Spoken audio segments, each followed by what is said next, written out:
chers frères et sœurs en Christ à travers le monde, soyez les bienvenus sur Jésus-Christ TV. Et nous rendons grâce à Dieu, mes frères et sœurs, pour ce grand jour, ce jour que le Seigneur Tout-Puissant, merveilleux, magnificent, majestueux a rendu disponible. Nous nous excusons de ce retard d'une heure de temps et nous rendons grâce à Dieu de ce que le Seigneur a permis toutes choses, afin que toutes choses aillent sur les roulettes, afin que nous puissions commencer cette émission pour la plus grande édification du corps de Christ à travers le monde. Donc soyez les bienvenus à cette trompette. Nous allons commencer sans plus tarder. Et c'est un grand jour où le Seigneur va nous donner un grand message. Et nous rendons grâce à Dieu pour les choses qu'il donne à travers nos bouches, à travers tout ce que nous pouvons faire. Nous allons donc commencer à lever ces moments à Dieu notre Père au nom de Jésus-Christ. Mes frères et sœurs, joignez-vous à moi. Et pour mes sœurs en particulier, mes sœurs bien-aimées, je n'aurai de cesse de vous dire de vous couvrir la tête sur la base de 1 Corinthiens chapitre 11, parce que c'est une abomination, c'est un blasphème, c'est une injure, une insulte pour une femme de louer, de prier Dieu sans se couvrir la tête. Nous allons donc prier, mes frères et sœurs, prosternons-nous devant la face du Seigneur et levons ces moments au Seigneur. Éternel Dieu, Père Tout-Puissant, notre cher et grand Dieu, nous te rendons grâce, nous te remercions pour ces moments que tu as rendus disponibles. Seigneur, merci pour ta grandeur, merci pour ta majesté, merci pour tout ce que tu fais pour nous, Seigneur. C'est une joie, c'est une allégresse de venir encore devant cette trompette proclamer l'infinie grandeur de ta parole merveilleuse et inégalable. Cette parole qui nous a franchis, cette parole qui est vie, le pain de tous les jours, cette parole qui est une lampe à nos pieds, la lumière sur nos sentiers, sur nos voies.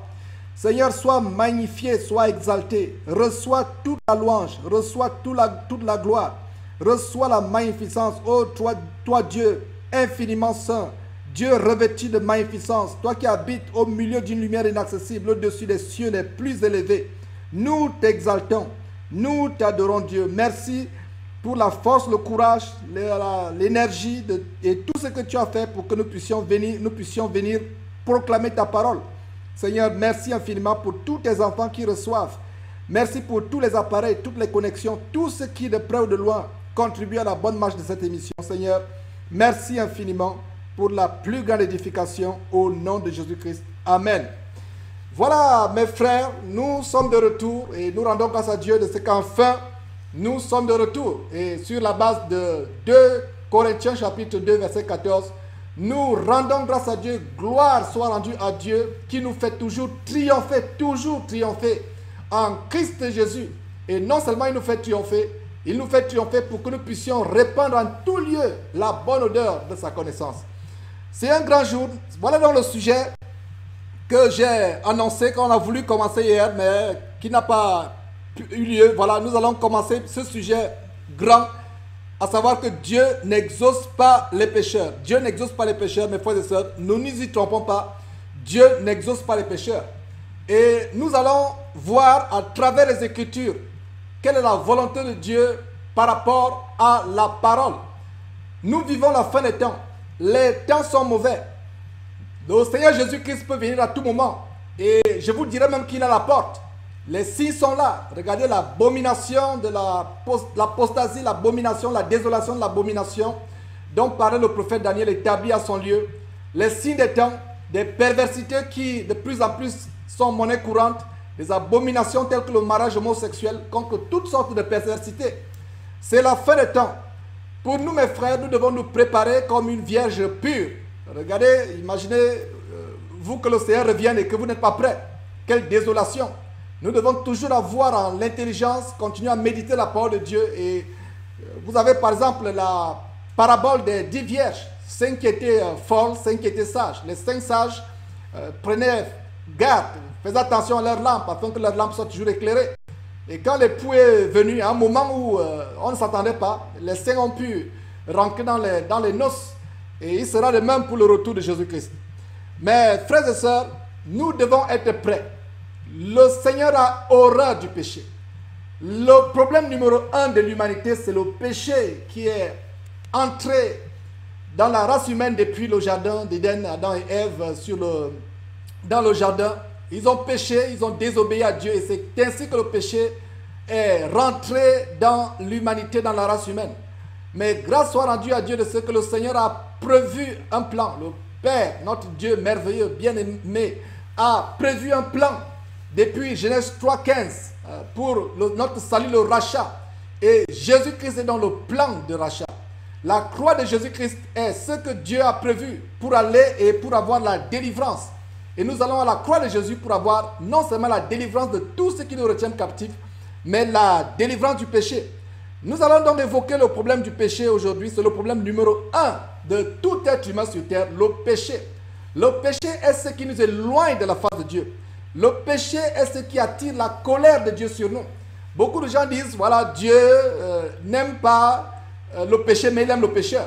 Vous serez surpris tout au long de cet enseignement, quand nous allons conclure comment Dieu hait à la fois le pécheur et le péché. Dieu a en horreur le pécheur et le péché. Je vous assure, parce que la destination finale des pécheurs, c'est le lac de feu et de soufre, s'ils ne se repentent pas, s'ils ne se tournent pas véritablement vers Jésus-Christ comme leur Seigneur et Sauveur, et le suivent en devenant ses véritables disciples. Le problème numéro 1 de la race humaine, c'est le péché. Et nous avons la solution au péché. Nous devons arriver au point, mes frères et sœurs, où nous détestons le péché de tout notre cœur. Nous détestons le péché, nous haïssons le péché. Nous ne pouvons pas aller à Dieu si nous nous complaisons encore dans le péché. Nous ne pouvons pas dire que nous sommes chrétiens si nous aimons le péché. Nous nous complaisons dans toutes sortes de péchés. Le mensonge, la fausseté, le faux, l'envie, la jalousie, le manque de pardon, la masturbation, l'adultère, la fornication, l'homosexualité et toutes sortes de perversions que vous pouvez vous-même nommer. Nous devons haïr ces choses. Nous devons être délivrés de ces choses. Et c'est dommage qu'aujourd'hui, nous sommes dans une époque où de plus en plus on prêche non pas la délivrance du péché, mais on prêche la tolérance du péché. Dieu ne peut pas envoyer son fils Jésus-Christ mourir sur la croix pour prêcher la tolérance du péché. Nous sommes donc dans une génération où la tolérance du péché a envahi les soi-disant églises qui ne sont rien d'autre que la plupart des fois des abominations, des camps de concentration comme j'aime à les appeler. Donc c'est le sujet d'aujourd'hui. Et nous passerons beaucoup de temps dans la parole de Dieu, beaucoup de temps dans la parole de Dieu. Mais avant cela, nous allons faire notre tour du monde et le tour du monde va nous conduire tour à tour en Côte d'Ivoire où il y a une séance de sorcellerie. Je vous assure, c'est terrible hein, ce qu'on va voir en Côte d'Ivoire, une séance de sorcellerie en plein culte. Voilà, je crois que c'est un soi-disant bishop, je crois bishop Léon. Et voilà, nous irons en Côte d'Ivoire et nous irons aussi en Asie. Je n'ai pas de pays précis. Voilà, on n'a pas une femme qui a été enterrée. Après 7 jours, elle est revenue du séjour des morts pour annoncer que Jésus revient. Et cela a envahi YouTube, pas YouTube, Facebook, comme les gens en parlent. Pour notre part, nous devons examiner la parole de Dieu pour voir si de telles choses sont vraies ou pas. Alors, voilà une femme qui revient des morts pour annoncer que Jésus revient bientôt et beaucoup de gens sont perplexes, d'autres ne croient pas. Pour notre part, nous irons dans les Écritures parce que nous devons fermer la bouche à toutes sortes de manifestations dans cette fin de temps avec les Écritures. 1 Jean chapitre 4 verset 1 dit « Ne donnez pas foi à tout esprit ». La façon par laquelle nous éprouvons les esprits, mes frères et sœurs, c'est avec la parole de Dieu. Premièrement, avec la parole. Nous examinons la parole de Dieu pour voir si ce qu'on dit est exact. La première clé pour examiner si ce qu'on enseigne est exact. La deuxième clé pour examiner si ce qu'on enseigne est exact, c'est le discernement des esprits. Mais aujourd'hui, ensemble, nous allons donc voir dans ce tour du monde cette résurrection des morts où une femme, après 7 jours, sort du séjour des morts pour annoncer que Jésus revient et quelques temps après, elle meurt définitivement cette fois-là.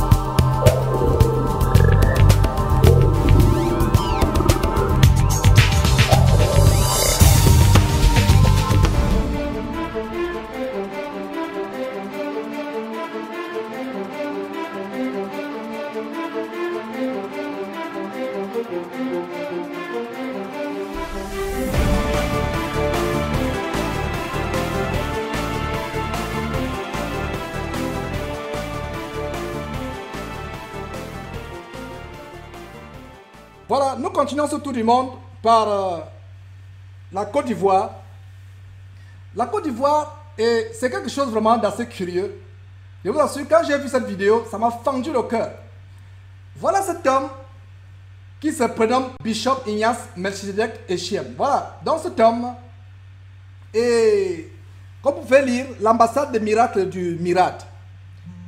Bishop Ignace Melchizedek Etienne. Donc il se nomme Melchizedek. Oh Seigneur, l'outrecuidance diabolique. Et pour ceux qui ne savent pas qui était Melchizedek, c'est ce roi dont on ne connaît pas l'origine, qui a béni Abraham et à qui Abraham a payé la dîme.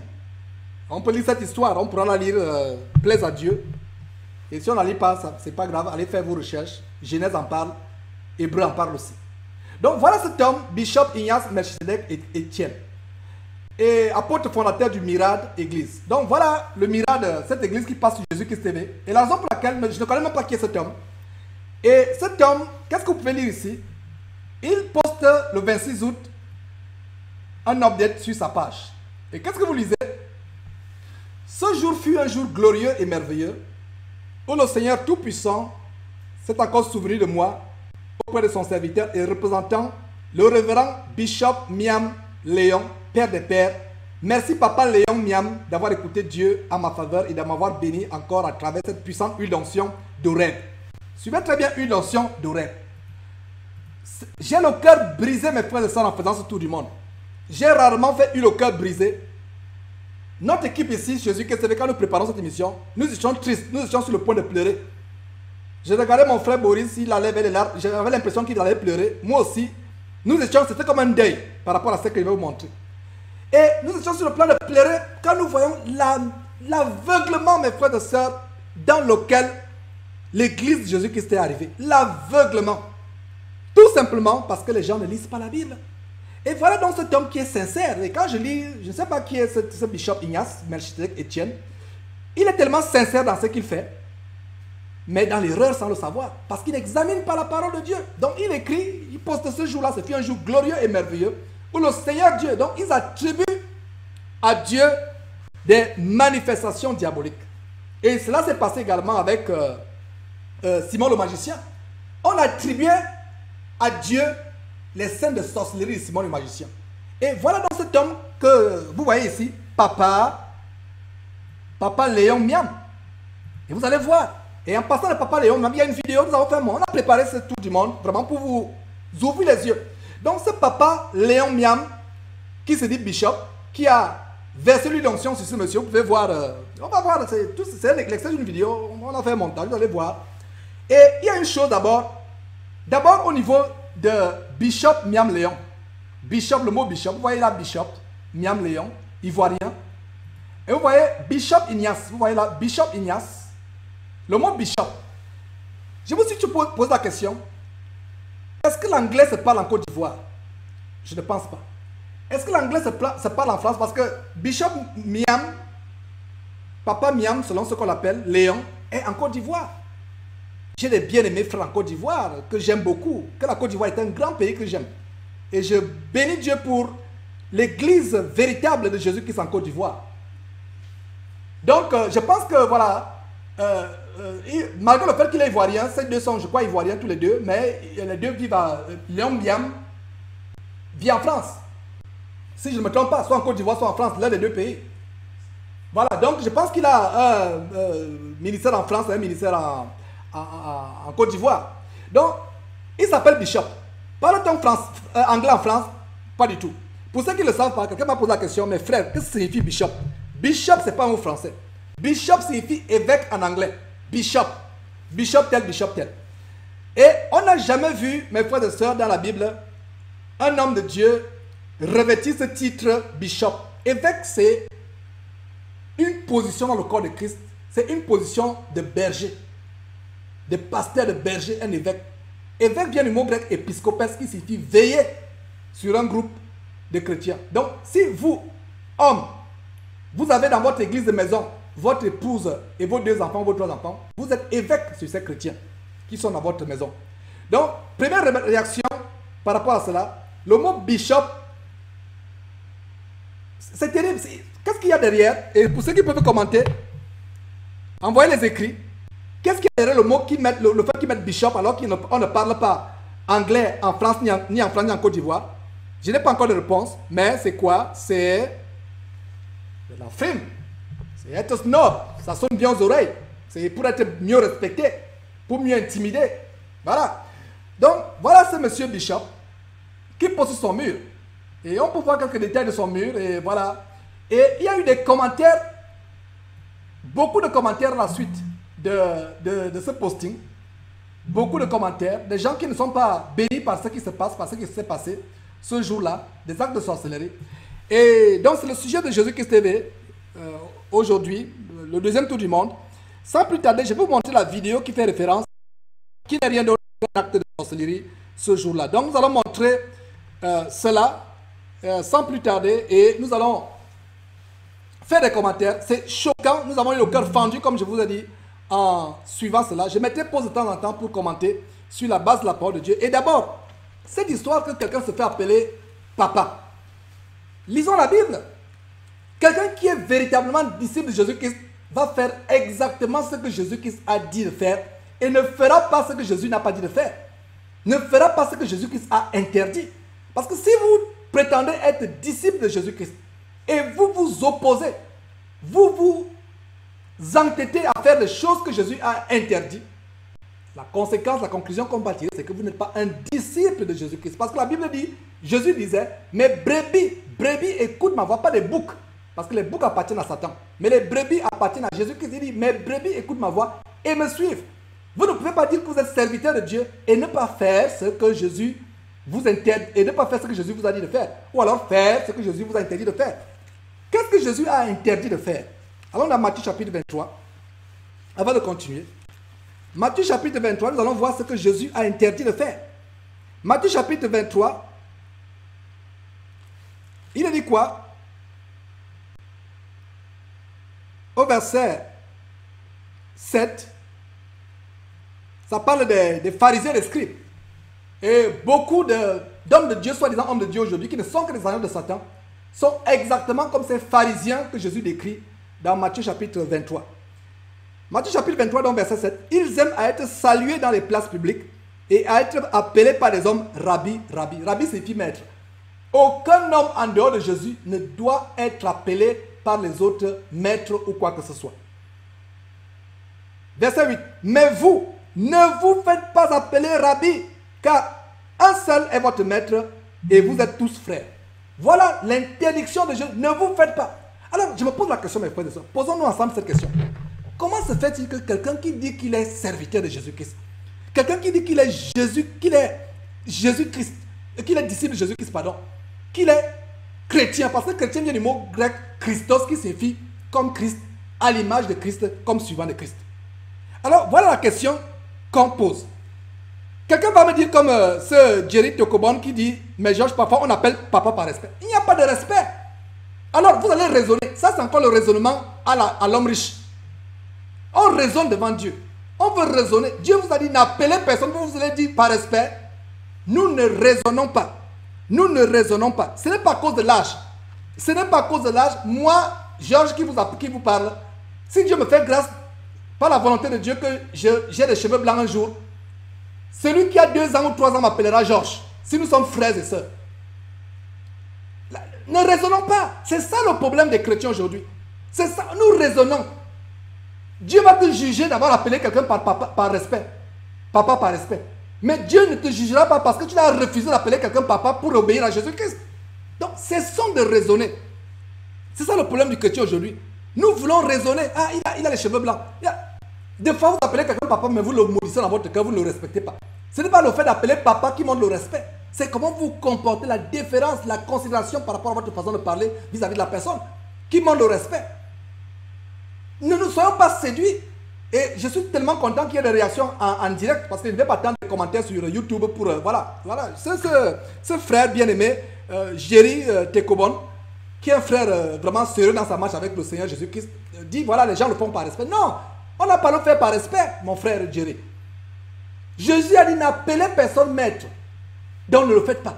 Donc vous qui appelez les gens papa à gauche à droite, comme cette soeur qui s'entêtait de m'appeler papa. Oh là là. J'ai bien lui dit que je suis ton frère. Finalement, après, je ne sais pas, un an, elle a finalement compris. Chaque fois, elle m'appelait papa. Papa Georges, papa Georges. Papa, c'est vrai que je pouvais avoir une fille de son âge, puisqu'elle a, je pense qu'elle a 20 ans, 23 ans. Je pouvais avoir une fille de 23 ans. Mais non, qu'elle ne m'appelle pas papa. Et finalement, elle a compris. Mais ça fait un an. Elle résistait. Je dis, s'il te plaît, ne m'appelle pas papa. Parce que je voulais appliquer cette écriture. Parce que je suis un serviteur de Jésus-Christ. Ne raisonnons pas. Et voilà maintenant, qu'en est-il de Melchizedek? Quelle outrecuidance, quel culot diabolique de se revêtir un nom comme Melchizedek. Oh Seigneur, c'est ce nom que les uns et les autres se donnent. Quel culot. Nous devons faire attention. Mon neveu, voilà, Jerry s'entête avec les raisonnements. Et je vais répondre à Jerry parce qu'il dit, c'est son neveu. Quand c'est le cadre familial, il va m'appeler tonton. Mais à l'église, il m'appelle Georges. Si c'est l'église. Le tonton doit rien à... Le tonton, il m'appelle tonton. Ça n'a rien à voir avec ma position de serviteur de berger. Oh, cet homme, papa, on l'appelle papa pas parce qu'il est le neveu des gens. On l'appelle papa parce qu'il est dans une position d'homme de Dieu. Et ne soyez pas trompés. Et quand je vais vous montrer la vidéo, vous allez comprendre ce qu'il y a derrière. C'est de l'envoûtement qui est derrière, de l'ensorcellement, de la sorcellerie qui est derrière. Et nous devons faire attention à ces choses. Nous dénonçons ces choses. Nous dénonçons. N'appelez personne papa. Pointe, ne raisonnez pas. Peuple de Dieu, ne lâchez pas vos cerveaux comme des chiens de chasse qui sont lâchés derrière le gibier avec toutes sortes de raisonnements. Quand le Seigneur a dit A, c'est A. Le Seigneur a dit évitez B, évitez B. Pointe, ne raisonnez pas. Ne raisonnez pas. Dieu a dit à Adam et Ève, vous ne mangerez pas de l'arbre de la connaissance du bien et du mal. Le jour où vous mangerez, vous mourrez. Point. Satan a amené le raisonnement. Les enfants ne raisonnent pas. C'est les personnes qui ont atteint l'âge de la maturité qui raisonnent. C'est pour ça que le Seigneur Jésus disait, si vous ne devenez comme un petit enfant, vous ne verrez ou n'entrerez pas dans le royaume de Dieu. Un petit enfant ne raisonne pas. Il ne raisonne pas. Vous commencez à raisonner. Voilà. Quelqu'un pose la question, Xavier pose la question, père c'est-il papa? Oui, effectivement, père, papa, c'est la même chose. Nous sommes tous frères. Nous sommes tous frères. Il n'y a personne qui est élevé dans le corps de Christ plus que les autres. Il n'y a personne qui a un pouvoir que les autres n'ont pas. C'est pour ça que nous avons des séances de maraboutage spirituel. Le maraboutage spirituel, des personnes qui vont de pasteur en pasteur. Non seulement le maraboutage spirituel, le nomadisme pastoral. Le nomadisme spirituel, le vagabondage spirituel. Tel homme de Dieu se lève, on va à gauche. À droite, il se lève, on va à droite. Il se lève au nord, on va au nord. Il se lève au sud, on va au sud. À gauche, à droite. Nous avons reçu le même esprit. Et on a fait une vidéo sur l'onction. Ils utilisent le mot onction, onction. Nous avons fait une vidéo sur le mot onction. Un instrument, un mot utilisé par les faux pasteurs pour intimider, voler, contrôler, dominer sur le peuple de Dieu. Le Nouveau Testament parle d'onction par rapport au Saint-Esprit. L'onction n'a rien à voir avec l'onction avec laquelle on noyait les rois, avec la corde, la fiole d'huile. Et c'est les pratiques qui se passent aujourd'hui de la sorcellerie. Nous sommes dans l'église de Jésus-Christ. Et l'église de Jésus-Christ a une nouvelle pratique. Montrez-moi un seul instant de la Bible où on a un disciple pour devenir apôtre, pour devenir pasteur ou pour devenir qui que ce soit. Il priait tout simplement. On le choisissait, il priait. Quand le sort est tombé sur Matthias pour remplacer Judas qui avait vendu Jésus-Christ, comme c'est descendants de Judas qui mettent Jésus en vente dans leur boutique, il a fallu qu'on remplace Judas. Qu'est-ce qu'ils ont fait? Ils ont prié. Ils ont tiré au sort, le sort est tombé sur Matthias. Ils ont prié. Montrez-moi un seul instant dans la Bible où on a versé l'huile sur la tête de quelqu'un pour devenir apôtre. On n'a plus besoin d'huile. Et vous savez pourquoi on n'a pas versé l'huile sur qui que ce soit pour qu'il devienne apôtre? Pour accéder au ministère, à un sacerdoce. Parce que nous avons l'onction qui descend directement de Dieu et qui est descendue le jour de la Pentecôte. Cette onction, c'est quoi? C'est le Saint-Esprit. Donc revenons à cette histoire de papa. Matthieu chapitre... Oh, quel tour du monde kilométrique aujourd'hui. C'est un enseignement. Ce tour du monde, c'est un enseignement à lui-même. Ouais. Verset... Chapitre 23. Verset 8. Et vous, ne vous faites pas appeler Rabbi, car un seul est votre maître, et vous êtes tous des frères. Un seul est votre maître et vous êtes tous des frères. Verset 9. N'appelez personne sur la terre votre père. Donc, Jerry, n'appelez, si tu appelais mon frère, quelqu'un sur la terre, ton père, et vous tous qui m'écoutez à travers le monde, repentez-vous de cela. Repentez-vous. Et vous, hommes de Dieu sérieux, si vous êtes sérieux avec votre relation avec Dieu en Christ Jésus, demandez pardon à Dieu publiquement pour toutes les personnes qui vous ont appelé père ou papa. Voilà. Verset 9. N'appelez personne sur la terre votre père, car un seul est votre père, celui qui est dans les cieux. Verset 10. Ne vous faites pas appeler directeur. Les noms qu'ils ont aujourd'hui, en anglais, General Overseer, superviseur général. Ne vous faites pas appeler directeur, car un seul est votre directeur, le Christ. Le plus grand parmi vous sera votre serviteur. Le plus grand parmi vous sera quoi? Votre serviteur. Verset 12. Quiconque s'élèvera sera, quiconque s'abaissera sera élevé. Je reprends. Quiconque s'élèvera sera abaissé et quiconque s'abaissera sera élevé. Voilà, mes frères et sœurs. Et ceci ayant rappelé cela bibliquement parlant, allons donc suivre la cérémonie. Cette sainte parole de sorcellerie dans une église quelque part, je crois que c'est en Côte d'Ivoire ou en France, je ne sais pas exactement, bon, peu importe, voilà.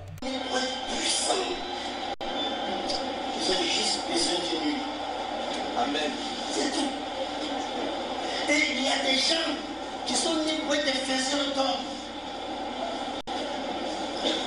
Ils sont nés pour fabriquer les destinées, les transporter sur la hauteur. Mais ils sont distraits. Je m'avais jeté, je m'avais fait comme ça. Et il dit, qu'est-ce que tu dis? Toi, tu es encore dans ça. Ça, c'est le nouveau. Tout le monde a fait Dieu. Pas moins des gens changent leur vie. Pas moins d'Azaël. Quand je l'ai vu de loin, pas moins j'ai eu. En fait, que tout le monde voit un sauvage sur le trône. Je vais commencer par toi. Amen. Je commencerai par toi. Cette gomme dorée et argentée. Voilà donc mes frères et sœurs, vous avez ce monsieur qui est en train de faire son cirque. Et vous allez assister à la sorcellerie dans quelques instants. Et qu'est-ce qu'il dit? Fabriqueur d'hommes, fabriqueur de destinée. C'est tellement choquant. Mais le pire est à venir parce que aucun homme sur terre ne peut fabriquer notre homme. Ne peut fabriquer notre homme. Donc suivez un tout petit peu. Dans ma chambre, quand tu m'as parlé ce soir, Seigneur m'a parlé. Il veut verse l'huile dedans. Il veut te donner des rois pour te servir.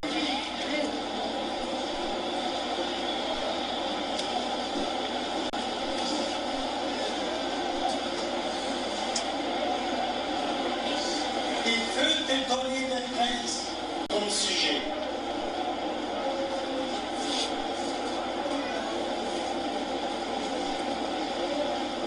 Il veut te donner des puissants.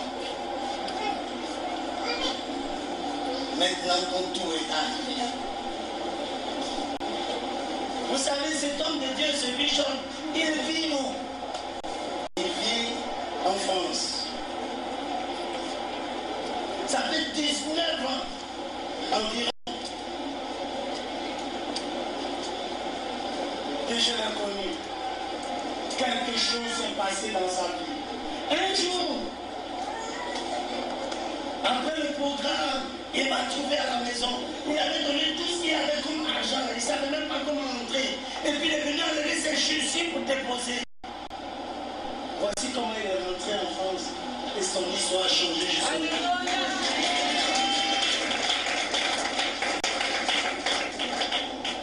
Ceux qui sont venus ce matin ici pour recevoir Dieu, ils le recevront. Vous savez, il disait hier à mon cher apôtre,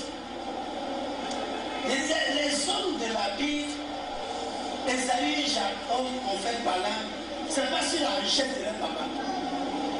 Isaac avait trop de richesses, chacun ne veut pas l'argent. C'est qui papa m'a béni? Est-ce que c'est dans cet esprit-là que tu es venu ici? Qui on m'a béni? Il faut qu'on me bénisse.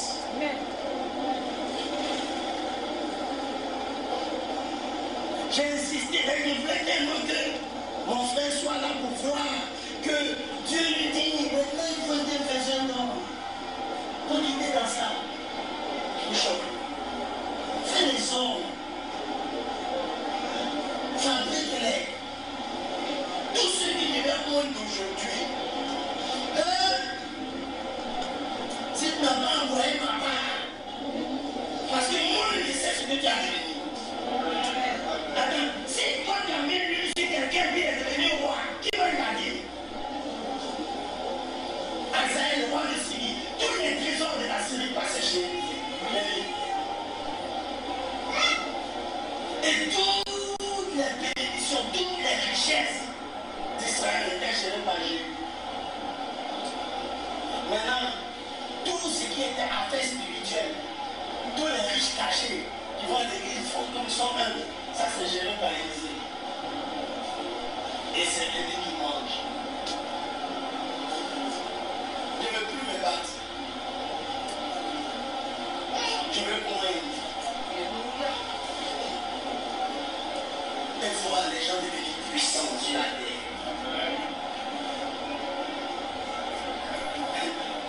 Le bishop disait, papa, moi, les serviteurs de Dieu m'appellent Melchisédek. Toute ma vie. Maintenant, c'est toi le mère. On est chez les blancs avec qui on parle. Tu sais que j'ai vu des miracles extraordinaires dans ta main. C'est pourquoi je vais te demander de commencer par tes mains.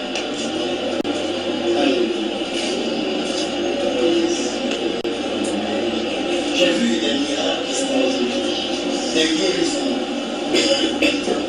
J'ai vu la résurrection des morts.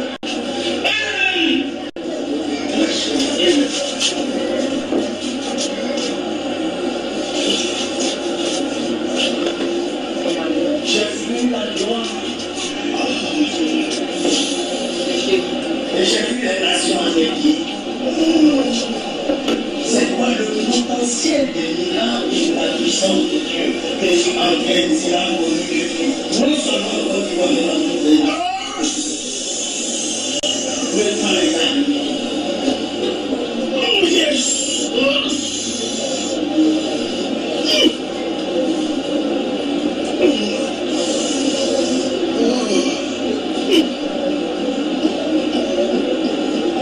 Il y a eu des miracles que Jésus n'a pas pu faire.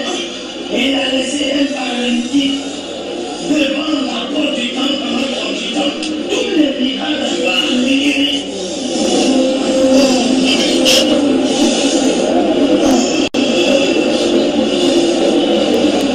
Pas de révélation. On fait qu'il est puissant, les saints, qui me suit. Avec le présent.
de serment.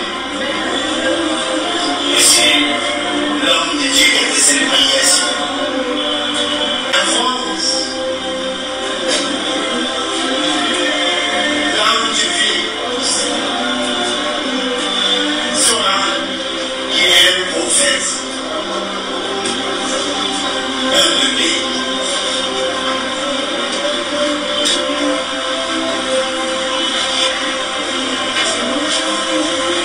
Est-ce que quelqu'un peut dire le oreille marché? Est-ce qu'on peut acclamer le Seigneur?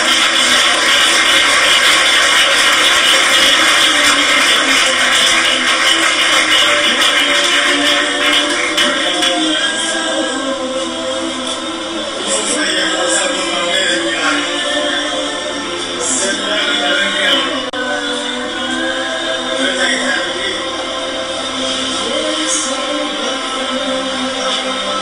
J'ai compris ma place. La place d'Élie, c'était plus dédiée pour faire du mal. C'était simplement de louer, de tuer le prophète. C'est mal. Et l'épée.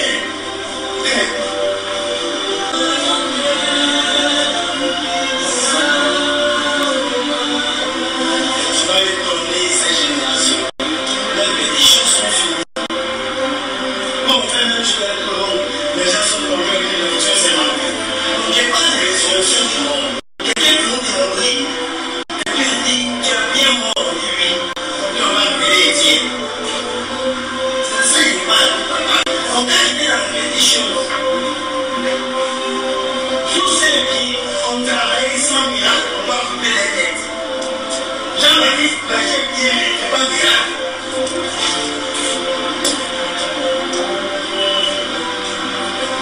Il n'est pas uniquement miracle. Alléluia.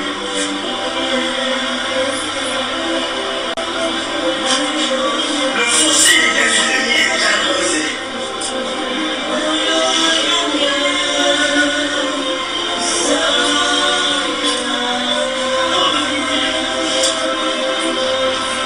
Ainsi soit-il,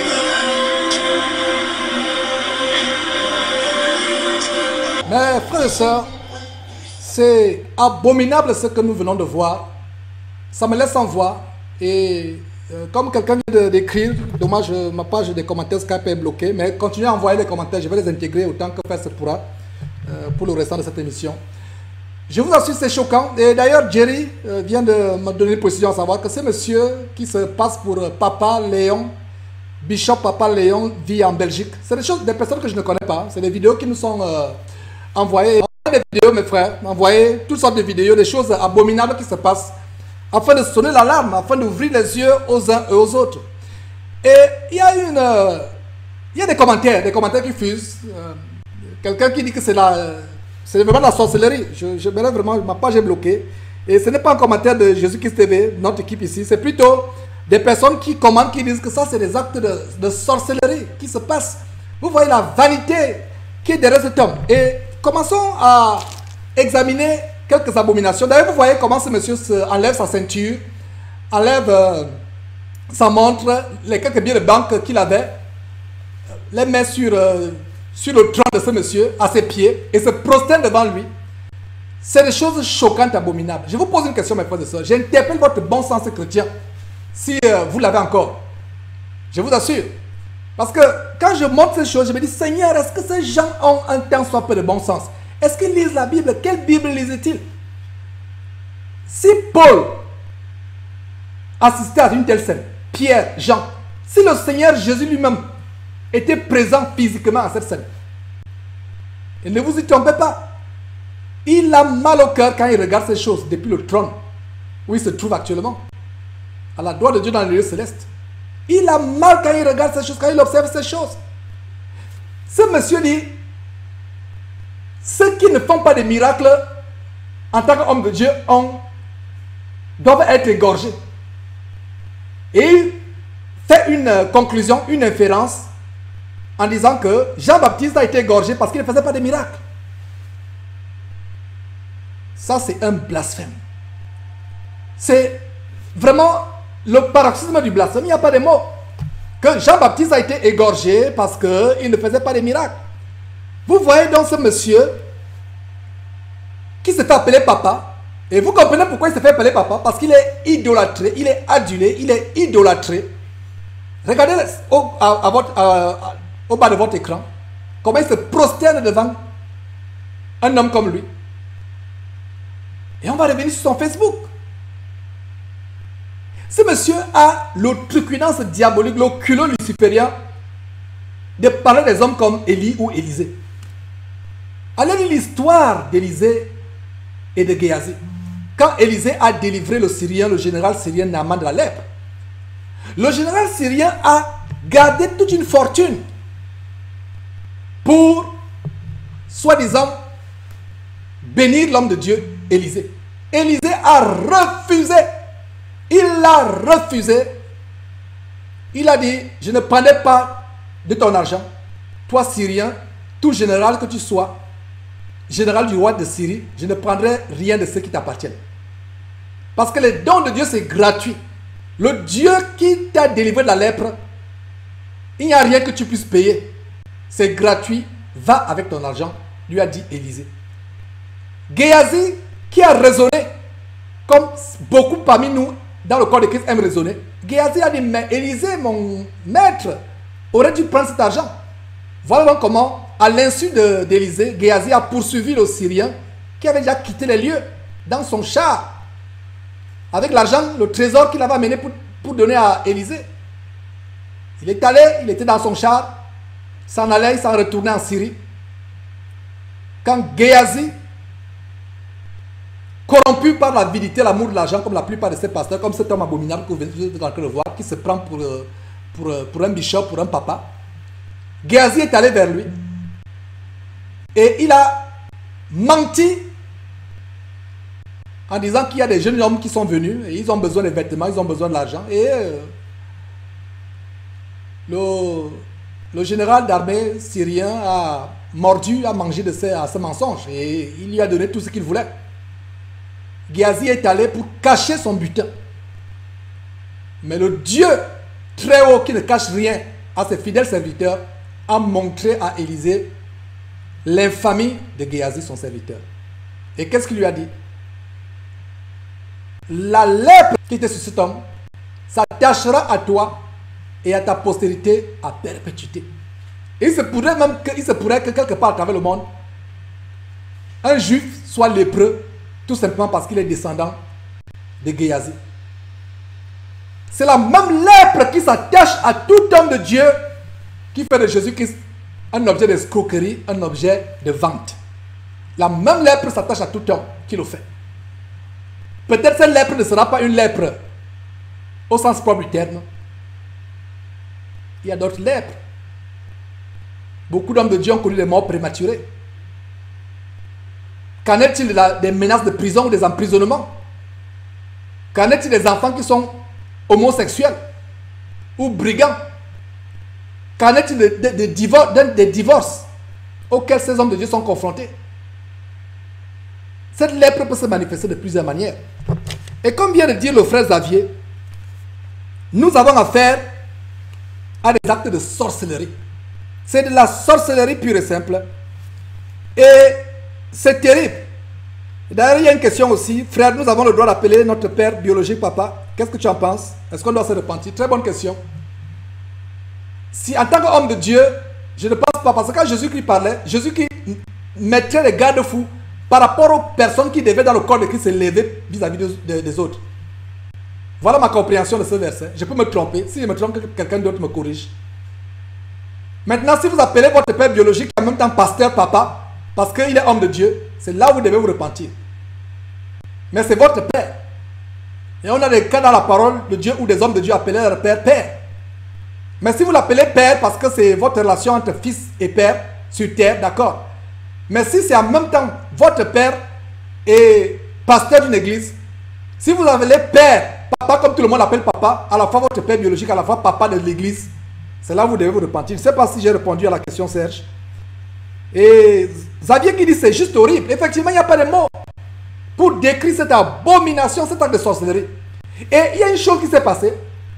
Ce monsieur qui se prend pour le prophète, je ne sais pas quel est son nom, le prophète Melchizedek, il a reçu un démon ce jour-là. Je le dis publiquement, par la grâce de Dieu, cette vidéo sera publiée sur YouTube. Ce monsieur a un démon en lui au moment où je vous parle. Regardez ce démon qui est en train de lui, comment il se torturait. Ce n'était pas un acte, c'était pas une scène de théâtre, c'était réel. Et si vous allez vous suivez en arrière, ce monsieur, avant cette introduction, qu'est-ce qui se passe? Avant qu'on verse l'huile sur lui, il se prosterne, il touche les pieds, il lui baisse les pieds, et ensuite il étend les mains, on verse l'huile sur ses mains, il se met, et aussitôt que l'huile est versée, en même temps que l'huile est versée sur ses mains, ce monsieur prononce une incantation. Et aussitôt que l'incantation est prononcée, au moment où l'huile tombe sur les mains, le monsieur entre en transe, il se tortille, un puissant démon est entré en lui. Voilà un acte de sorcellerie qui se passe. Vraiment, c'est terrible. C'est terrible. Nous avons affaire à de la sorcellerie en plein culte, où il y a des blasphèmes tels que quelqu'un, même Dieu qui ne fait pas de miracles, doit être égorgé. Jean-Baptiste n'a pas fait de miracle. C'est pour ça qu'il a été égorgé par Hérode. Alors que la Bible ne donne pas cette raison. La Bible donne une autre raison. Et ceux qui ne lisent pas la Bible, qui n'ont pas la mentalité bérienne pour vérifier, vont dire que, ah tiens, il a raison. Que Jean-Baptiste a été égorgé parce qu'il n'a pas fait de miracle. Quel blasphème!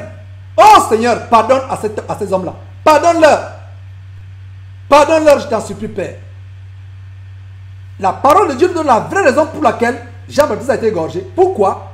Parce qu'il reprochait Hérode qui avait pris la femme de son frère. Voilà pourquoi il a été égorgé. Merci Wilfred pour la corne. La remarque, il y a le frère Wilfred en France qui apporte la remarque sur la corne. Et encore à plusieurs reprises, ce monsieur vante cette corne qui est à la fois argentée et dorée. Il y a de l'or et de l'argent.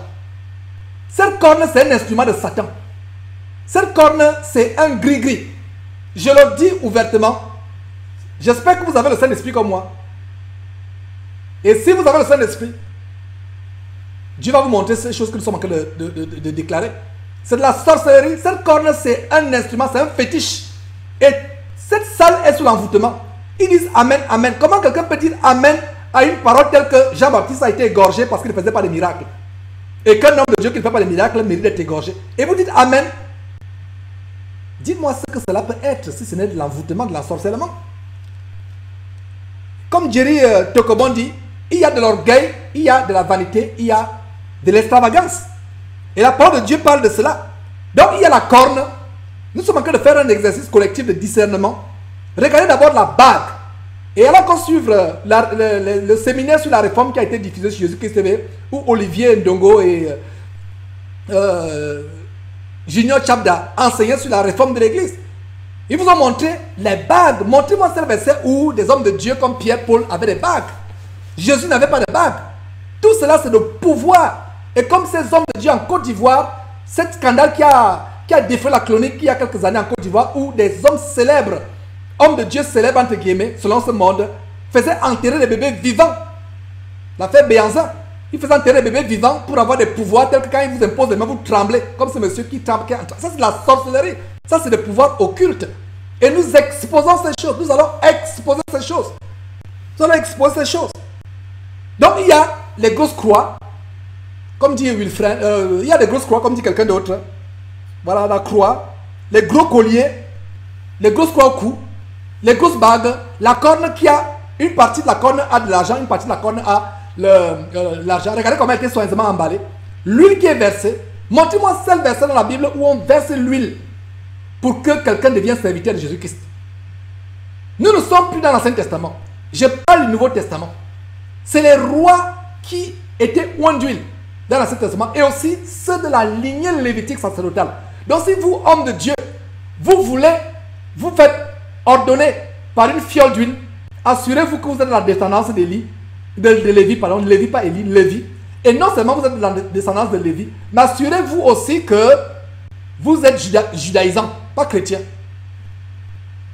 Vous êtes du judaïsme et non chrétien. Assurez-vous. Deux choses, que vous êtes judaïsant et vous êtes de la lignée lévitique. Parce que même les juifs aujourd'hui qui n'ont pas Christ, Jésus, qui continue dans le judaïsme, ce n'est pas n'importe qui qu'on noie d'huile.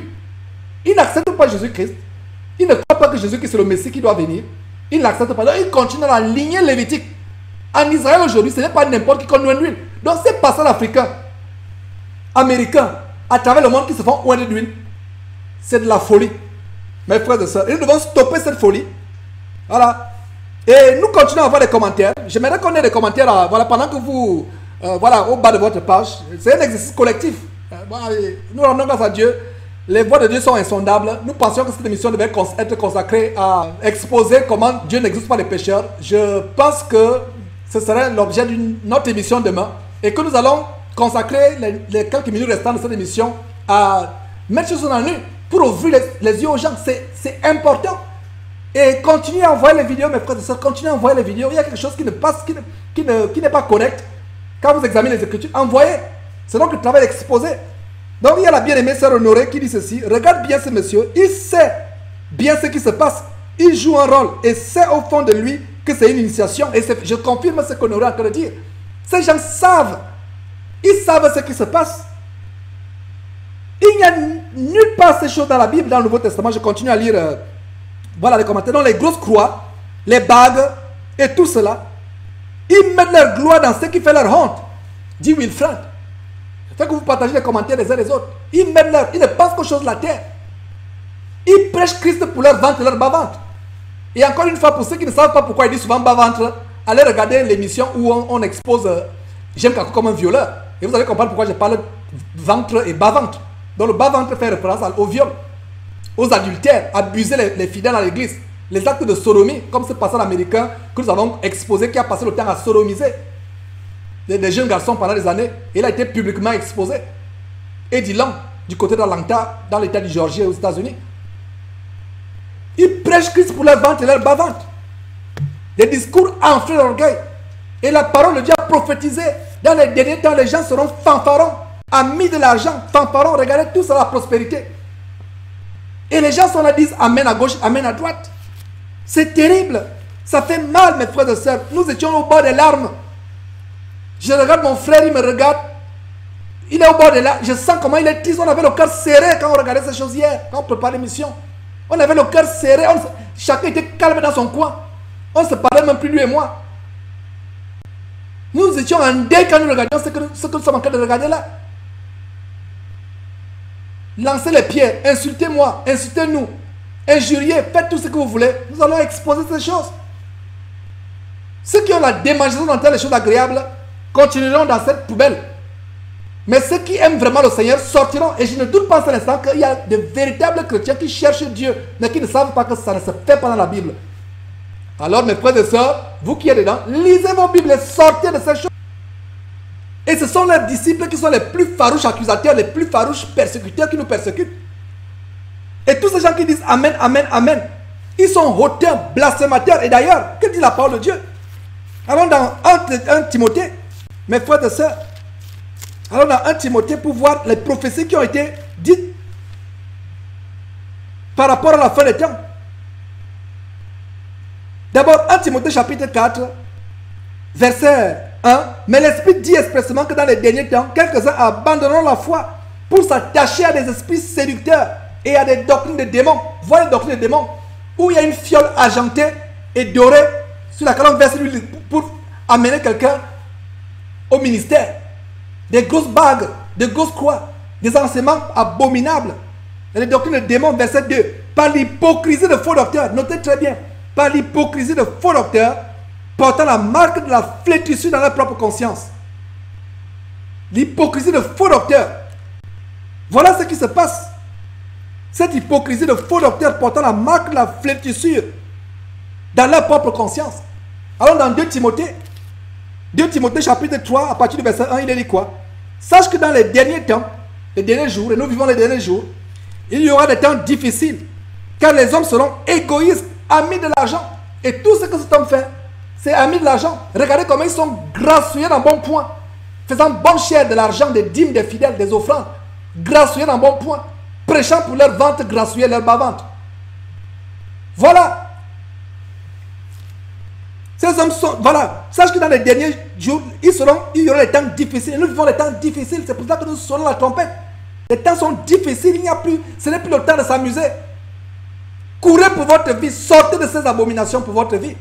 Des temps difficiles car les hommes seront égoïstes, Amis de l'argent, regardez, amis de l'argent. Fanfaron, regardez la fanfaronnade. Hautain, effectivement, vos commentaires sont en train de fuser. Il y a tellement de commentaires que je ne peux pas tous les prendre. Hautain, blasphémateur. Donc, non seulement, regardez, cette vidéo que vous voyez au bas de votre écran résume ce verset. 2 Timothée chapitre 3, verset 2. Égoïste, ami de l'argent. Tout ce que cet homme a prêché pendant une dizaine de minutes, c'est quoi? C'est l'amour de l'argent, richesse. Tu seras ceci en France, tu seras ceci, tu vas impacter le monde entier. La corne, cette corne qui a l'huile, qui est en argent et en or, l'or et l'argent ne manqueront pas dans ta vie. Ami de l'argent, fanfaron, regarde la fanfaronnade qui se passe. Ensuite quoi? Hautain, regarde là, ils sont hautains. Et ensuite quoi? Blasphémateur. Vous venez de suivre un blasphème en une autre pareille. Comme quoi, Jean-Baptiste a été égorgé. Pourquoi? Parce que il ne faisait pas de miracles. Et à propos de Jean-Baptiste qui ne faisait pas de miracles, quel est le plus grand miracle qui peut se passer dans la vie d'un homme? N'est-ce pas? Quand Jean-Baptiste disait, voici la voix de celui qui crie dans le désert, beaucoup de gens de mauvaise vie venaient à lui, renonçaient à leur vie. Quel est le plus grand miracle? Est-ce ressusciter quelqu'un de mort qui va finir en enfer plus tard? Est-ce donner la vie à un aveugle qui va continuer dans sa vie de péché et terminer en enfer plus tard? Le plus grand miracle, c'est la vie éternelle. Et Jean-Baptiste préparait les gens à la vie éternelle. Et vous allez dire qu'il ne faisait pas de miracles? Nous fermons la bouche à ces faux pasteurs, blasphémateurs, enseignant des choses qu'il ne faut pas enseigner. Enseigner des choses qu'il ne faut pas enseigner. Nous avons la colère spirituelle en enseignant ces choses. La même colère que le Seigneur Jésus-Christ avait quand il a confectionné un fouet pour chasser les vendeurs de pigeons, les marchands, les brigands du temple. Et le temple aujourd'hui, ce n'est plus le temple à Jérusalem qui a été détruit, qui n'existe plus. Le temple, sur la base de 1 Corinthiens chapitre 6, c'est nous-mêmes, c'est nous le temple. Le corps de Christ à travers le monde, c'est le temple. Donc nous chassons ces brigands du temple. Non seulement ce sont des brigands, des voleurs, mais c'est des blasphémateurs, enseignant des choses telles que Lazare, le pauvre Lazare souffrait d'un syndrome. Le syndrome des personnes totalement stupides et inutiles. Et ça, c'est un autre prophète de Maman, Alexandre Amazou, lui aussi ivoirien. Que la Côte d'Ivoire est gangrénée par des pasteurs vautours, voleurs, escrocs, malfaiteurs. Des malfaiteurs qui utilisent, au lieu d'utiliser des armes comme les autres brigands pour aller braquer les banques, ils utilisent la Bible pour braquer le peuple de Dieu. Blasphémateur.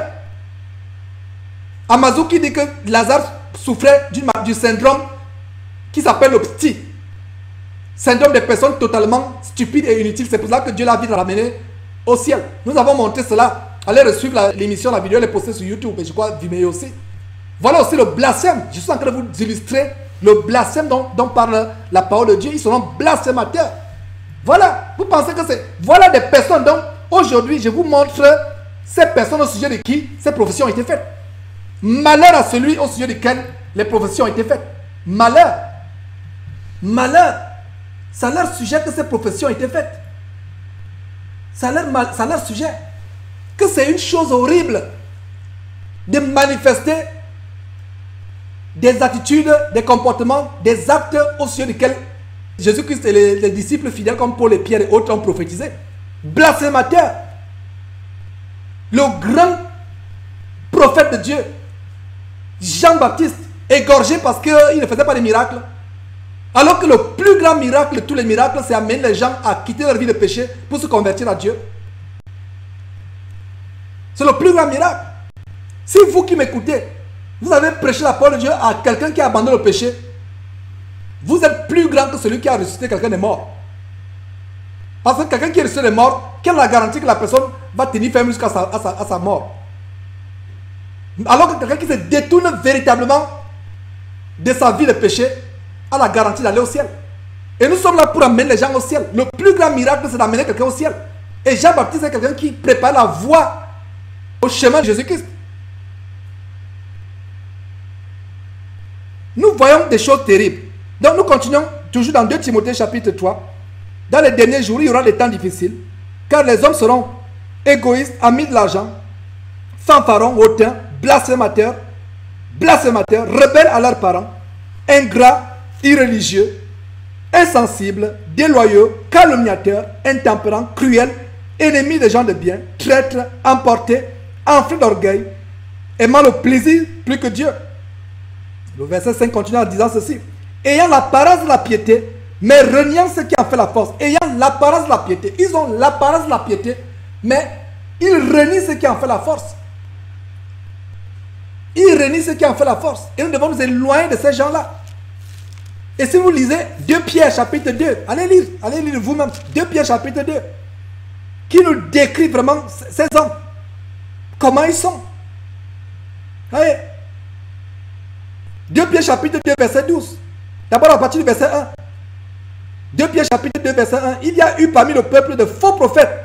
Et il y aura de même parmi vous de faux docteurs qui introduiront des sectes pernicieuses et qui, reniant le maître qui les a rachetés, attireront sur eux une ruine soudaine. Si ces gens ne se repentent pas, ils attirent sur eux une ruine soudaine. Et nous continuons à implorer Dieu, à intercéder Dieu pour eux, en même temps que nous les dénonçons. Verset 2. Plusieurs les suivront dans leur dissolution. Regardez, plusieurs les suivront dans leur dissolution. Pourquoi? Parce que les gens ont la démangeaison d'entendre les choses agréables. Plusieurs les suivront dans leur dissolution. Et la voix de la vérité sera calomniée à cause d'eux. Sera calomniée. Ces histoires des pasteurs qui couchent avec les femmes des autres. Et voilà comment le nom de Dieu est calomnié à cause d'eux. Ces pasteurs qui volent le peuple de Dieu. Et les gens vont me dire non, cessez de les dénoncer. Ça risque d'apporter un scandale dans le corps de Christ. Comment les non-chrétiens vont nous voir? Je préfère que les non-chrétiens comprennent qu'il y a une chaîne quelque part dans le monde qui dénonce les faux pasteurs. Parce que si on ne le fait pas, si personne ne le fait, les non-croyants, les musulmans, les bouddhistes vont se dire que tout cela c'est des chrétiens.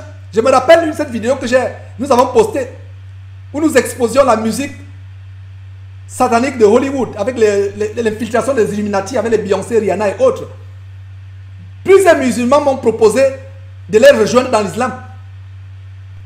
Ils savent très bien que mon Facebook ou mon YouTube c'est un YouTube de chrétiens. Mais quand ils disent ça, ils disent non, toi tu n'es pas chrétien, viens avec nous, qu'est-ce que tu fais là-bas? Tu n'es pas chrétien, tu t'es perdu, tu t'es trompé de camp. Plusieurs, je vous dis plusieurs, m'ont contacté, dit que viens, deviens musulman. Je le dis à notre honte. Quand un chrétien vit la piété, les bouddhistes et les musulmans disent que non, ça c'est pas un véritable chrétien. Parce que c'est le christianisme frivolisé. Le christianisme de volupté, de mondanité, d'amour du monde, d'infiltration du monde. Voilà le christianisme que nous montrons aux gens. C'est avec beaucoup de peine que je dis ces choses. Voilà, Sébastien Aimé Niafuna donne ce verset. Ne prenez pas part aux œuvres infructueuses des ténèbres, mais plutôt condamnez-les. En effet, nous devons les condamner. Effectivement. Nous devons les condamner. Ces églises doivent être fermées. Ces gens d'église, en fait, c'est ça qu'on appelle ça église.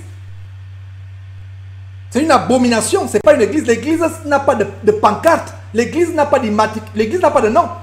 Une église qui a un nom, c'est quoi? Une dénomination. Dénomination. Des noms. Dans dénomination, il y a un nom. Dénomination. L'église véritable de Jésus-Christ n'a pas de nom. Elle est invisible. Que vous soyez au Cameroun, au Tchad, en Indonésie, au Canada, au Brésil, aux États-Unis, à Houston, nous formons l'église invisible de Jésus-Christ qui n'a pas de nom, qui n'a pas de barrière architecturale, géographique, raciale, dénominationnelle, congrégationnelle. L'église de Jésus-Christ n'est pas immatriculée. Donc si vous dites que vous avez une église et vous avez une pancarte quelque part où il est écrit église telle, ce n'est pas une église. L'église de Jésus-Christ n'a pas de nom. Et ces gens qui disent mon église, l'église de tel homme, quelle église? Comme c'est ça l'autre jour qui me dit cesse de dénigrer les églises des gens. Sur un commentaire sur Facebook, j'ai fait rarement des commentaires sur Facebook, mais ce jour-là, il fallait que je réponde. Et voilà, j'ai répondu en disant que elle a dit arrêtez de dénigrer les églises des gens. Moi, j'ai répondu en disant n'arrêtons pas de dénoncer ceux qui dénigrent l'église de Jésus-Christ. À son posting qui disait arrêtons de dénigrer les églises des gens, j'ai dit n'arrêtons pas de dénoncer ceux qui dénigrent l'église de Jésus-Christ. Et cette personne, si elle m'écoute, qu'elle sache que toutes ces personnes qui disent leur église, c'est un blasphème. Parce que si vous avez un pasteur qui dit son église, alors, après le culte dimanche, dans son église, allez avec un marteau et des clous dans le sac. et dites, tu dis ton église, n'est-ce pas? Alors, sortons, allons au poteau, allons le clouer. Je vous assure qu'il va fuir. Je connais quelqu'un qui a accepté délibérément. On ne lui a même pas demandé, lui-même, parce qu'il a obéi à son père, qui est notre père aussi. Il a décidé de mourir pour nous à Golgotha, d'être cloué. Voilà quelqu'un qui peut appeler, qui dit son église. Donc l'église n'est pas l'église d'un homme. L'église, c'est l'église de Jésus-Christ seul. Donc cessez de dire mon église. Mon église. Comme Belle Victor vient de décrire, puisse notre Père Céleste manifester sa grâce et nous délivrer de ces hommes, des liens et délivrer ces hommes des liens de l'iniquité. Amen. Je dis Amen. Parce que mieux aurait voulu pour ces hommes-là de ne pas voir le jour, que de voir le jour et de manifester de telles œuvres blasphématoires et abominables. Et je n'aurai de cesse de vous rappeler que moi-même j'étais parmi. J'étais dans une telle dénomination. Dieu m'a arraché de ces choses après 20 ans. Donc, dénonçons ces choses. Ouais. Donc, nous sommes toujours à 2 Pierre chapitre 2 verset 2. Plusieurs les suivront dans leur dissolution. Et la voix de la vérité sera calomniée à cause d'eux. Verset 3. Par cupidité, ils trafiqueront de vous au moyen de paroles trompeuses. Eux qui menacent depuis longtemps la condamnation et dont la ruine ne sommeille point. Donc par cupidité, regardez cet homme qui se nomme prophète. Si c'est qui? Prophète Bishop Mian Léon. Papa Léon Bishop. Vous avez vu avec la cupidité qui est dans son langage. Par cupidité, ils trafiqueront de vos moyens de parole quoi? Trompeuses. Eux qui menacent depuis longtemps la condamnation et dont la ruine ne sommeille point. Regardez le verset 12 qui continue. Mais eux semblables à des brutes. Des brutes. Ce n'est pas Georges qui dit. Quand c'est Georges qui disait brutes, vous allez dire on les insulte. La parole de Dieu est plus dure à l'égard de ces hommes. Voilà. Jerry dit, mais Georges, la Bible dit que les vrais brebis du Seigneur ne suivront pas ces faux pasteurs. Je te renvoie, Jerry, à Matthieu chapitre 24, verset 24, qui dit qu'il s'élèvera de faux pasteurs, des faux prophètes, et feront des miracles pour séduire, s'il était possible, même les élus. Donc Jerry, même les élus ne sont pas à l'abri. C'est une mise en garde terrifiante du Seigneur Jésus-Christ à Matthieu chapitre 24, verset 24. Il faut encercler ce verset dans votre Bible, le méditer. Savoir que même les élus ne sont pas à l'abri. Qu'est-ce que je vous disais tout à l'heure? Il y a des bien-aimés frères qui m'ont béni par leurs enseignements. Mais quand je suis allé voir sur Facebook comment ils ont cautionné cette histoire de cette femme qui revient des morts après 7 jours pour annoncer que Jésus revient, j'ai dit, Seigneur, voilà un exemple des élus même qui peuvent être séduits. Nous devons faire attention. Nous devons faire attention. Même les élus peuvent être séduits. Voilà. Nous continuons à être la fondation pour mettre le peuple de Dieu à l'abri de ces choses abominables. Merci Seigneur de ce que tu nous donnes d'exposer ces choses. Voilà. Verset 12. Mais eux semblables à des brutes. Regardez, vous savez ce que c'est une brute? C'est un animal. Si c'est Georges qui a dit animal, on allait lever les épées pour dire qu'il insulte les gens. Regardez Pierre, inspiré par Dieu, dit ce sont des brutes. Brutes. B-R-U-T-E-S. Brutes. Qui s'abandonnent à leur passion naturelle. Et qui sont nés pour être brisés et détruits. Ils parlent d'une manière injurieuse de ce qu'ils ignorent. Ils parlent d'une manière injurieuse. Amazou Alexandre qui dit que Lazare, le pauvre Lazare, dans Luc, souffrait de la maladie du petit. Le petit, syndrome des personnes totalement stupides et inutiles. Il parle d'une manière injurieuse. Selon 2 Pierre chapitre 2, verset 12. Il parle d'une manière injurieuse. Cet homme ivoirien, Amazou Alexandre, son compatriote, qui se nomme Bishop Papa Mian Léon, qui dit que Jean-Baptiste a été égorgé parce qu'il ne faisait pas de miracle. Il parle d'une manière injurieuse de ce qu'ils ignorent. Ne sachant pas que le plus grand miracle, c'est d'amener quelqu'un à se détourner de sa vie de péché pour aller à Dieu. Ça, c'est un grand miracle. Amener quelqu'un à détester le péché. Et c'était le travail de Jean-Baptiste. Il criait dans le désert. Race de vipère qui vous a appris à fuir la colère à venir. Produisez donc les fruits dits de repentance. L'un des plus grands miracles, c'est d'amener un être humain sur terre à se repentir de sa vie passée et à faire un virement à 180 degrés pour se tourner à Dieu. sans plus possibilité de demi-tour. Voilà le plus grand miracle. Pas les miracles mensongers, les gens qui sont en transe tous les dimanches dans leur culte, dans leur séance de sorcellerie. Vous connaissez la vérité vous affranchira.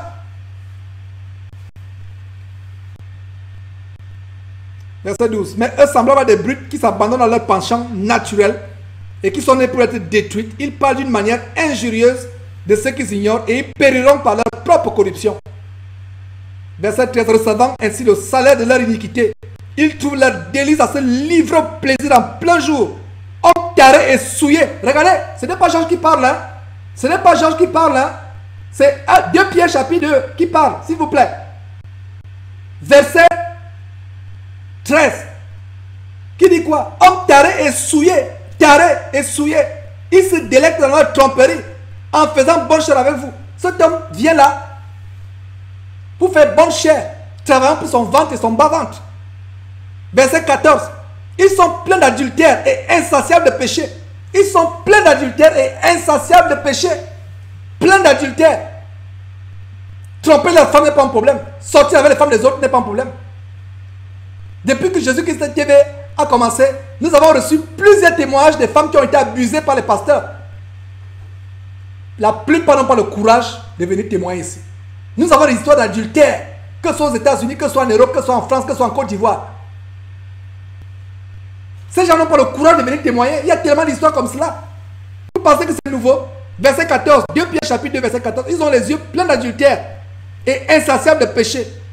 Ils amorcent les âmes mal affermies. Voilà. Vous qui êtes mal affermis, la Bible dit ici qu'ils font quoi? Ils vous amorcent. Ils amorcent les âmes mal affermies. Ils ont le cœur exercé la cupidité. Regardez le cœur exercé. Suivez ce monsieur qui se nomme Papa Bishop Mian Léon. Le cœur est exercé la cupidité, à la malice, au faux, au blasphème. Ils sont verset 14. Regardez comment la parole de Dieu est dure. Et vous allez dire que la parole de Dieu n'est pas dure. Je vous lis la parole. Verset 14. Ils ont les yeux pleins d'adultère et insatiables de péché. Ils amorcent les âmes quoi? Mal affermies. Et tant que vous n'êtes pas affermis par la parole de Dieu, vous serez amorcés. Amorcés, ça veut dire que pris dans leur filet. Délivrez-vous des filets des oiseleurs, mes frères et sœurs. Délivrez-vous, délivrez-vous, délivrez-vous des filets des oiseleurs comme Mian Léon. La liste est longue. Délivrez-vous. ôtez-vous des filets des oiseleurs. Ils amorcent les âmes mal affermies. Et quand vos âmes ne sont pas affermies par la parole de Dieu, voilà, vous êtes séduits. C'est pour ça que vous devez lire vos Bibles.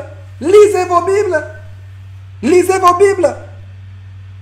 Continue, ils ont les versets 14. Ils ont les yeux pleins d'adultère et insatiables de péché. Ils amorcent les âmes mal affermies. Ils ont le cœur exercé la cupidité. Ce sont les enfants de malédiction. Regardez, ce sont les enfants de malédiction. Une fois encore, ce n'est pas Georges qui parle. C'est la Bible qui parle. Ce sont les enfants de malédiction.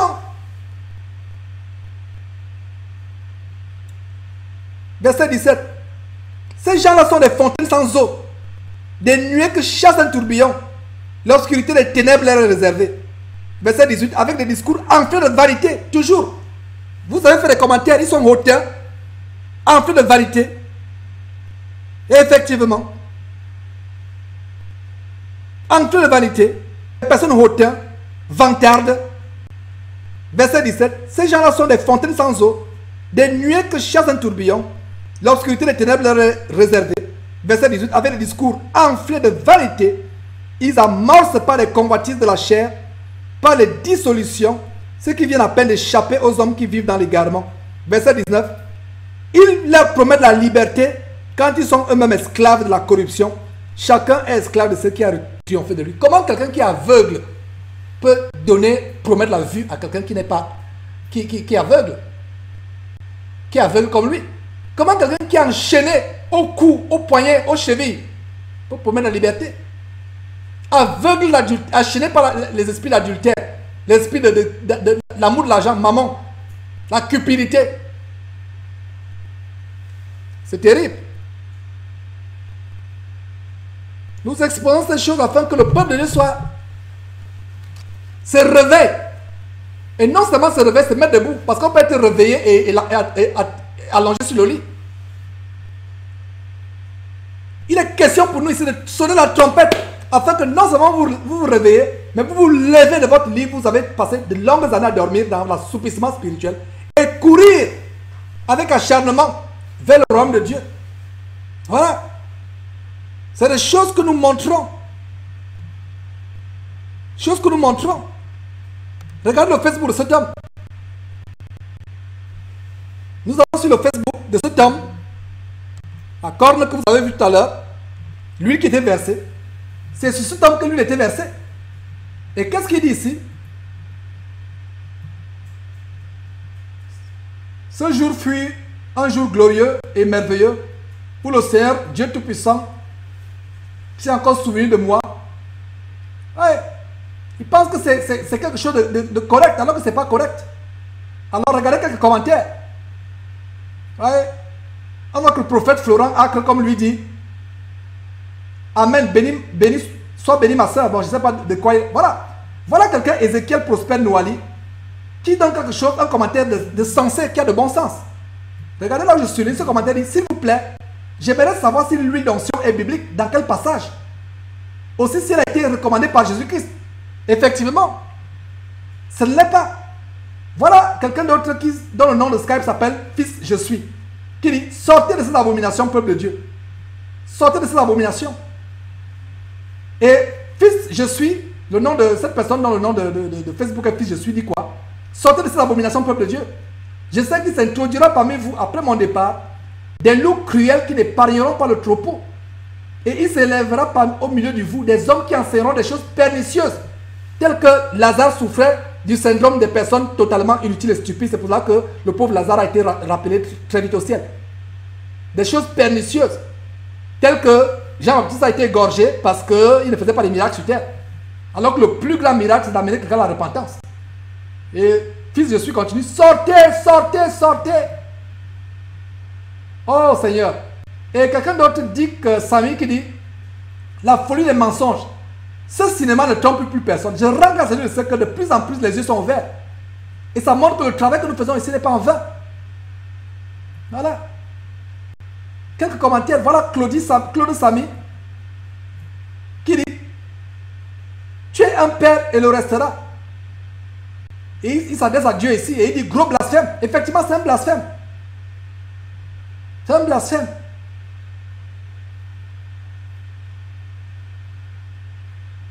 Voilà. Et voilà un de leurs disciples. Voilà des personnes mal affermies qui sont amorcées. Voilà Renaud qui naît au bain.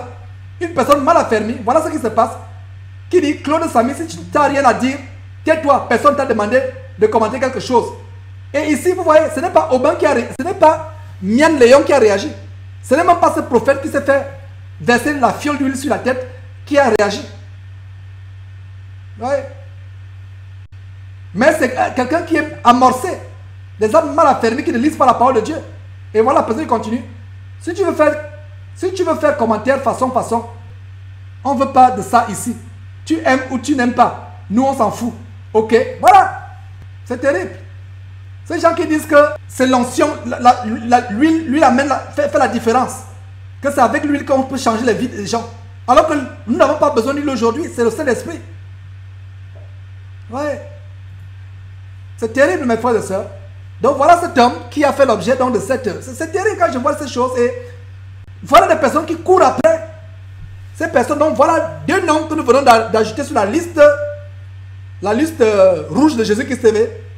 Je ne connaissais pas il y a 2 jours qui était cet homme. Donc, Bishop Ignace Melchizedek Etienne, qui a l'outrecuidance diabolique de se donner le nom de Melchizedek. Voilà cet homme qui est sur la liste rouge de Jésus-Christ TV. Avec son papa, son père spirituel, qu'il a initié dans la sorcellerie. Mian Léon, qui se nomme Bishop aussi comme lui.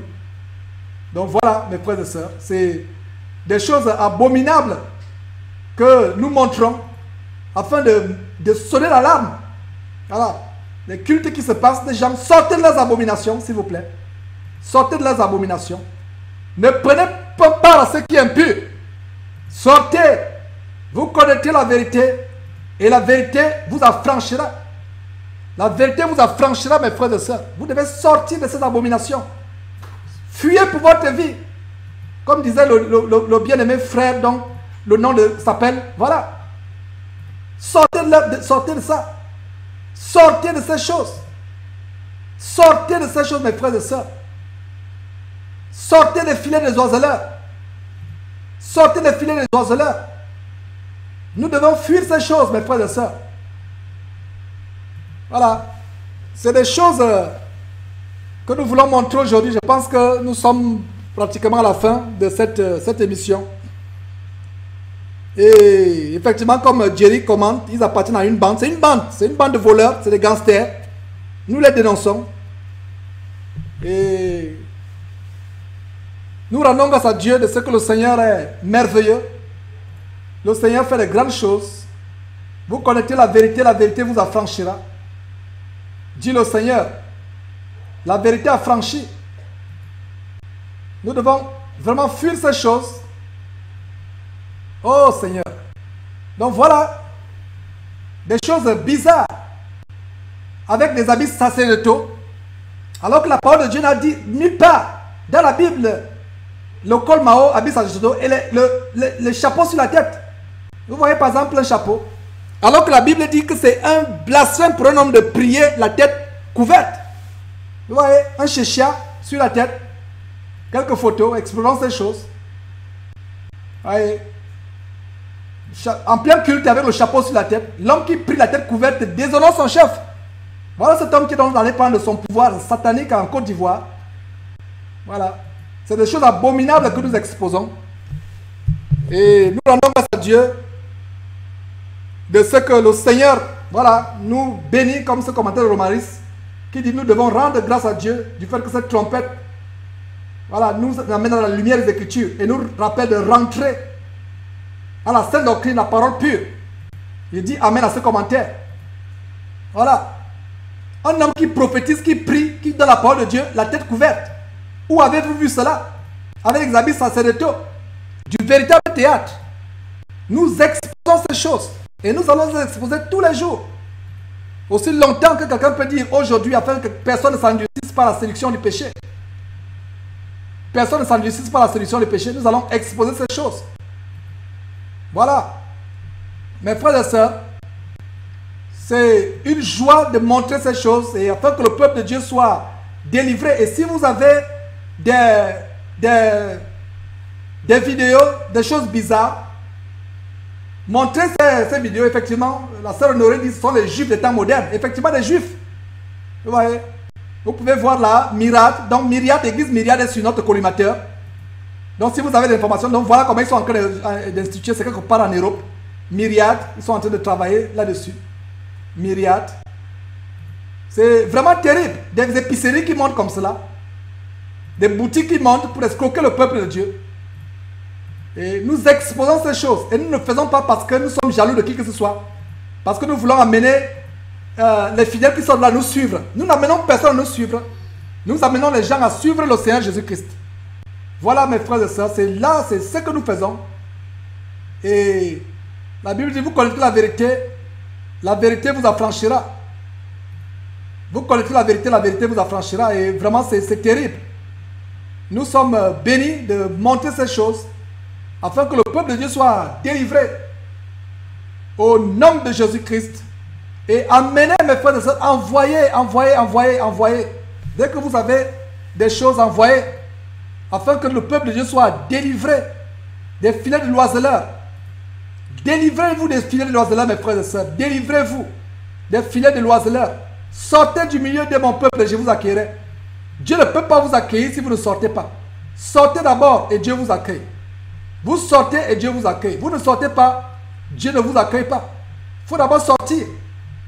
C'est des choses terribles que nous voyons, mes frères et sœurs.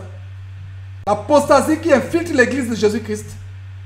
Voilà, des choses abominables, perverses que nous voyons. Oh Seigneur, vous connaissez la vérité vous affranchira. Dit le Seigneur. La vérité affranchit. Nous devons fuir ces choses, ces gens qui trafiquent au moyen des paroles trompeuses. Faisant bonne chère. Et vous pouvez observer le logo qui est derrière. Le logo. Observez bien le logo, les deux ailes qui forment le désert qui forme le triangle là-haut et le globe qui forme le cercle. C'est la franc-maçonnerie. voyez, tout ça, l'extravagance, les choses du monde. Voilà. Vous connaissez la vérité vous affranchira. Nous devons exposer ces choses. C'est le Seigneur qui a voulu que nous exposions ces choses. Nous ne savons vraiment pas que nous devons faire une émission consacrée à cette personne. Et voilà. Vous voyez, le logo de l'église. Et vous, ils veulent tromper qui? C'est pas nous qui vont tromper, qui vont tromper. Ils vont tromper ceux qui n'ont pas le discernement. La franc-maçonnerie qui a infiltré l'église. Mes frères et sœurs, c'est tout ce qu'on voulait montrer aujourd'hui par la grâce. Mais je pense que c'est l'occasion de nous arrêter là. Et par la grâce de Dieu, cette émission sera postée par la grâce de Dieu. Et nous rendons grâce à Dieu pour toutes choses. C'est la fin et je vais vous demander de vous joindre à nous et tout simplement rendre grâce à Dieu. Quand nous revenons demain, plaise à Dieu, si Jésus-Christ ne vient pas en temps, ce sera pour sonner encore la trompette par rapport à fuir le péché qui nous empêche de rentrer dans le royaume éternel, glorieux, magnificent, notre Dieu et Père. Donc, joignez-vous à moi, mes frères. Pour les hommes, si vous avez une casquette ou un chapeau, n'imitez pas des choses abominables de prier la tête couverte, vous hommes, et vous femmes, couvrez votre tête, s'il vous plaît. Nous allons rendre grâce à Dieu et nous séparer. Éternel Dieu, Père Tout-Puissant, merci pour ce sujet que tu as mis dans notre bouche. Nous avons pensé faire autre chose, mais toi tu as guidé cette mission selon que tu as voulu, afin d'exposer les œuvres des ténèbres, des apostasies, des abominations, des hérésies qui ont infiltré le corps de Christ. Merci de cette émission apporte la délivrance, ne serait-ce qu'à une personne quelque part, Seigneur. Parce que si une personne change de vie, se repent de sa vie de péché, pour nous c'est le plus grand miracle qui puisse exister. Seigneur, aie pitié de ces hommes que nous avons exposés aujourd'hui. Seigneur, nous intercédons en leur faveur. Donne-leur d'avoir les yeux ouverts. Donne-leur de se convertir, Seigneur, véritablement. Ils ont été aveuglés par Satan. Seigneur, étends ta miséricorde sur eux s'il est possible. Du moins que ta volonté soit faite, non la nôtre. Seigneur, merci aussi de ces gens qui ont été retenus captifs dans leur filet, de ce que tu leur donnes de se détacher de ces filets, Seigneur. Merci pour cette émission qui a été un succès malgré l'ennemi qui a voulu autrement.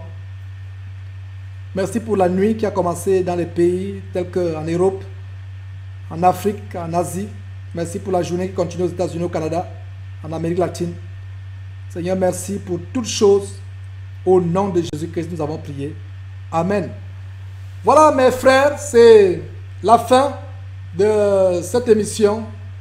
Nous rendons grâce à Dieu pour toutes choses. Et plaise à Dieu, nous revenons sur ce thème de comment Dieu n'exauce pas les pécheurs. Donc, soyez bénis, tenez ferme. À demain, plaise à Dieu, si Dieu nous conserve le souffle de vie ou si le Seigneur Jésus ne revient pas entre temps. Au nom de Jésus-Christ, je vous dis bonsoir.